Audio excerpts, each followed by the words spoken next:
मित्रों नमस्कार, मैं हूं पंडित कैलाश चंद्र जोशी और आप देख रहे हैं मेरा यूट्यूब चैनल संस्कृत हिस्ट्री। आपका स्वागत है मेरे चैनल में। मित्रों, मैं आपको बता रहा हूं काफ़ी समय से राहु के गोचर को लेकर के।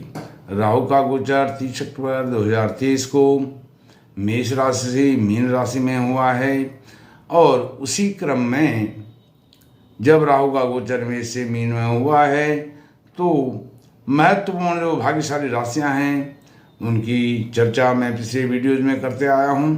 और आज जो सबसे महत्वपूर्ण और अंतिम भाग्यशाली राशि है वो है मकर राशि।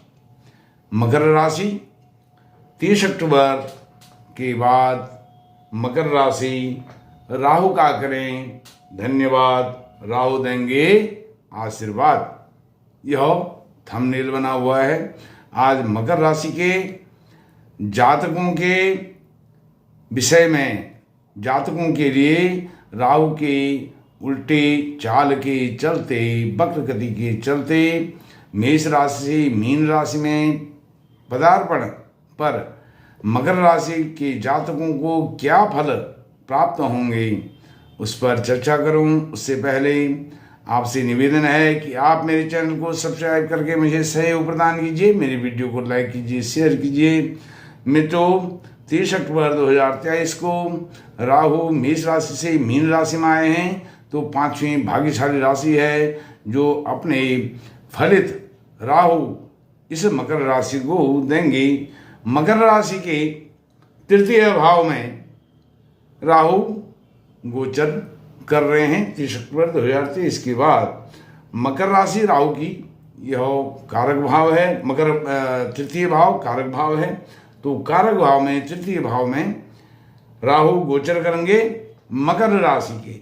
यह जो मैं प्रिडिक्शन फलादेश आपको फलित फल वर्णन कर रहा हूं यह राशि के अनुसार है, यह चंद्र राशि के अनुसार है, लग्न के अनुसार नहीं है।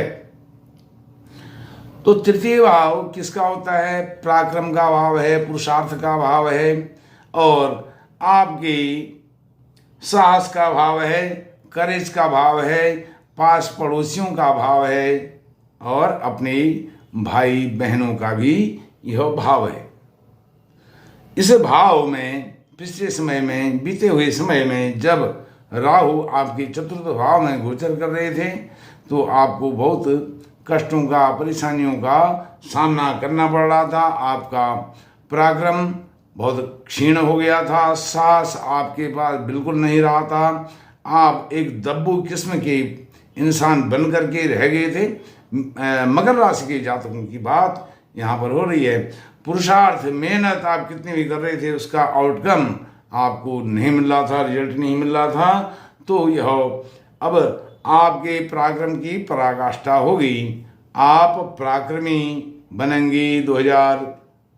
30 अक्टूबर 2023 के बाद पराक्रम आप चरम सीमा तक करेंगे, साहस आपके अंदर कूट कूट करके आ जाएगा और पुरुषार्थ की तो कोई सीमा नहीं रहेगी। आप पुरुषार्थ करने में, मेहनत करने में पहले की भांति अपने सर्वस्व को 100% उसमें अर्पित, समर्पित कर देंगे, डेडिकेट कर देंगे।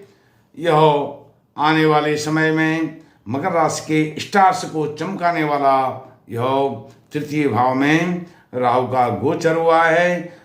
बशर्ते कि एक शर्त है, आपके स्टार्स बहुत ऊंचे हैं।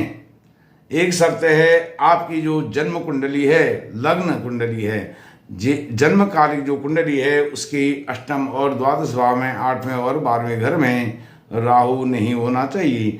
यदि 3, 6, 11 भाव में है त्रिकटे एकादशी राहु तो यह बहुत उत्तम होगा, चाहे आपकी लग्न कुंडली में हो या आपके मकर राशि की हो। तो वह 3, 6, 11 सुफल प्राप्त करेगा, देगा राहु आपको। शनि होगा वह भी देगा, लेकिन शर्त यह है 8 और 12 भाव में आपका राहु उस समय नहीं होना चाहिए जब आपका जन्म हुआ है। आपकी लग्न कुंडली में वह नहीं होना चाहिए। अब इस मीन राशि में गोचर के चलते और तृतीय भाव में कारक भाव में राहु है, तो आप बिजनेस के लिए देश विदेश की यात्राएं करेंगे, वह यात्राएं आपकी सफल होंगी। आप कोई मीटिंग करेंगे, बैठक करेंगे बड़े बिजनेसमैन से, वह सफल होंगी। आप परीक्षा के लिए जाएंगे, परीक्षा में आप उत्तीर्ण होंगे, परीक्षा में आवेदन करेंगे, वह परीक्षा अवश्य होगी, उसका रिजल्ट भी आपको अच्छा मिलेगा। गाड़ी, घर, मकान, दुकान, भवन, वाहन, यह सब आने वाले समय में राहु आपको देने वाले हैं।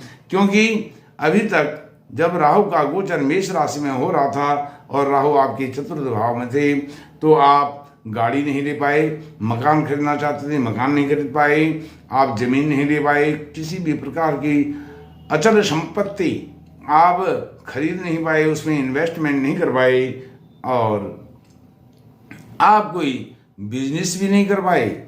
आपका जो कार्य क्षेत्र है, कर्म क्षेत्र है, वह भी इससे बाधित रहा। वह सब उद्देश्य अब आपके विदेश गमन, देश विदेश गमन, आप व्यवसाय के लिए, बिजनेस के लिए, नौकरी के लिए, किसी भी कार्य के लिए आप देश विदेश जा रहे हैं, घर से बाहर निकल रहे हैं, तो वहाँ से आप सफल हो करके ही आएंगे, और खाली हाथ लौट करके आने का अब कोई सवाल ही नहीं है। इस प्रकार से राहु आपको सफलता दिलाने वाले हैं, क्योंकि यह कारक भाव में है। मैंने आपको बताया 3, 6, 11 भाव का शनि और राहु बहुत उत्तम फल देने वाला आपको है। अब मैं आपको बहुत छोटे छोटे पॉइंट बताता हूँ। राहु जो आपको देने वाले हैं, छोटे भाई बहनों में आपके मधुर संबंध बनेंगे, पड़ोसियों से अच्छी बातचीत होगी, दुख सुख में साथ मिलेगा, आप भी उनका साथ निभाएंगे और वह भी आपको साथ देंगे। जो बालक, छोटे बच्चे हैं, मकर राशि वाले बालक हैं, बालिकाएं हैं, स्त्री पुरुष कुछ भी हैं, कोई भी हैं, वह उनकी जो स्कूली शिक्षा है, वह स्कूली शिक्षा पूर्ण होकर के वह बड़ी कॉलेज में, अच्छे कॉलेज में, नामी कॉलेज में और अच्छे नामी इंस्टीट्यूट में उनका एडमिशन हो पाएगा, और अच्छे कोर्स में उनका एडमिशन हो पाएगा, और वहाँ से जब वह निकलेंगी तो निकलने से पहले उनका प्लेसमेंट हो जाएगा, वहीं से उनको चुन लिया जाएगा, सेलेक्ट कर लिया जाएगा। यह ऐसा समय मकर राशि के जातकों के लिए है। और माता जी की जो सेवा है, शुश्रूषा है, सानिध्य है, लाड़ है, प्यार है, वह अब आपको मिलने वाला है, जिससे आप इसी समय में वंचित हो गए थे। और माता के बुढ़ापे में आप उनकी सेवा कर पाएंगे, उनके स्वास्थ्य की भी देख रेख कर पाएंगे। यदि उनका स्वास्थ्य कुछ ढीला है तो उसमें भी आप माता जी की सेवा करके पुण्य लाभ आपको अर्जित होने वाला है। इन आने वाले समय में, विशेष करके जब राहु मीन राशि में रहेंगे 18 महीने तक, 2025 तक, तो आपको यह 18 महीने आपके लिए बहुत अहम हैं, महत्वपूर्ण हैं। और समाज, परिवार, सामाजिक जीवन में, पारिवारिक जीवन में, और जो आपके मित्र हैं, दोस्त हैं, चिर परिचित हैं, उनके बीच में जो आपके यश मान प्रतिष्ठा को बीते हुए समय में धक्का लगा था, दाग लगा था, धब्बा लगा था, वह सब दाग धब्बे अब आपके धुल चुके हैं या धुलने वाले हैं। शीघ्र ही आपके सामाजिक जीवन में, पारिवारिक, कुटुंब संबंधी जो बातें हैं, पारिवारिक लोग हैं, उनके साथ आपके मधुर संबंध होने वाले हैं। और आपकी जो यश मान प्रतिष्ठा है, जो आपकी इज्जत है, आबरू है, आपका सम्मान है, पिछले 18 महीने से पहले जो था वह फिर आपका पुनर्स्थापित होने वाला है। इन राहु के मीन राशि अर्थात तृतीय भाव में, कारक भाव में गोचर करने से यह शुभ फल परिणाम आपको मिलता है। अब मैं आपको फिर वही एक बात फिर आपको याद दिलाता हूँ। 8 और 12 भाव में आपकी जन्म कुंडली में, जन्म लग्न कुंडली में राहु नहीं होना चाहिए। यदि राहु है इन दो स्थानों में, इनको दो स्थान खराब घर, बुरे घर, 8 और 12 को बुरे घर कहा गया है। यह कष्टकारक होते हैं, व्ययकारक होते हैं, अपव्यय इनसे होता है, बदनामी इनसे होती है और अनेक प्रकार के नशे की लतें इन घरों से व्यक्ति को लगती हैं। यदि यहाँ पर है भी तो आप किसी जरूरतमंद वृद्ध व्यक्ति की सेवा करें। जैसे अभी सर्दियाँ आने वाली हैं तो उनको स्वेटर दें पहनने के लिए, सर्दी से उनका बचाव होगा। कंबल दें, कपड़े दें, अन्न दें, खाने की चीज़ें दें, वस्त्र दें, आभूषण अर्थात पैसे दें। पैसे से, अन्न से, धन से, वस्त्र से उनकी सेवा करें, उनकी देखरेख करें। अपने पास पड़ोस में भी देखें कोई ज़रूरतमंद हो तो उसको अवश्य दें। और एक बात आपको और बताता हूँ कि ये तो ज़रूरतमंद लोगों की, बाहर के लोगों की बात हो गई। यदि आपके घर में वृद्ध माता पिता हैं, 60-65 साल से ऊपर के हैं, तो उनकी सेवा भी जरूर करनी है। इससे आपको आशीर्वाद मिलेगा। राहु का करें धन्यवाद, क्योंकि वह आपको वृद्धों की सेवा करने का अवसर दे रहा है और राहु देंगे आपको आशीर्वाद। यह जो वृद्ध लोग हैं, क्योंकि राहु का भी रूप स्वरूप वृद्धावस्था का है। वृद्ध लोगों की जितने भी जातक हैं, मेष राशि से मीन राशि तक के सब जातकों के लिए यह एक सटीक, सस्ता, सरल उपाय है जिसको हर कोई कर सकता है। जरूर नहीं है बहुत सारा धन देना, बहुत सारा अन्न देना, बहुत सारा वस्त्र देना। जितनी आपकी सामर्थ्य है, जितना आप कमाते हैं, उसमें से आप 10-20 रुपये का भी किसी को ज़रूरतमंद को दान देते हैं, ज़रूरतमंद को, तो वह आपको बहुत बड़ी ताकत देने वाला है। यह राहु का अचूक उपाय है। बहुत सारे उपाय हैं, लेकिन इस उपाय को करने में कोई साइड इफेक्ट नहीं है, कोई नकारात्मक एनर्जी नहीं मिलती है।